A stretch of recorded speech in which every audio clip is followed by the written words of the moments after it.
நிச்சயார்த்தம் அப்படின்றதுல சூர்யா வந்து சப்போர்ட் பண்ணி போறாரு. ஆனா, அங்க பார்த்தீங்கன்னா, குழந்தை மேக்கப் போட்டத பார்த்து அவரே ஒரு நிமிஷம் டென்ஷன் ஆயிடுறாரு.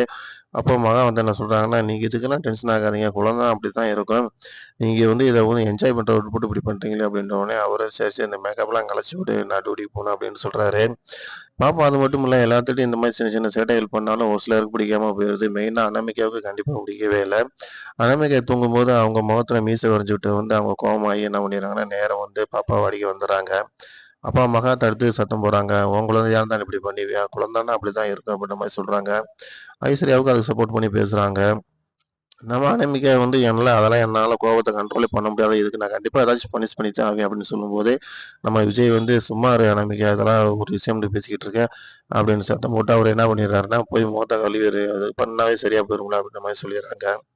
நம்ம வந்து சூர்யா வந்து யோசனையிலே இருக்காரு. அப்ப வந்து நம்ம மகன் என்ன சொல்றான்னா, "நீங்க எத பத்தியும் கவலைப்படாதீங்க. கண்டிப்பா வந்து குழந்தை யாரோடதுன்னு மட்டும் நீங்க கண்டுபிடிங்க. மத்த பிரச்சனைலாம் நம்ம பார்த்துக்கலாம். நீங்க இதுல தயங்குறதுக்கு என்ன காரணம் இருக்கு?" அப்படின்ற மாரி அவங்க சொல்றாங்க. "சரி மகன், உனக்காகவே நான் அத முயற்சி பண்றேன்" அப்படின்னு சொல்றாரு. அப்ப அவங்க அம்மா ஃபோன் பண்ணி பேசுறாங்க. அவங்க அம்மாட்ட என்ன சொல்றாங்கன்னா, "குழந்தைய எங்கனால கண்ட்ரோலே பண்ண முடியல. பார்க்க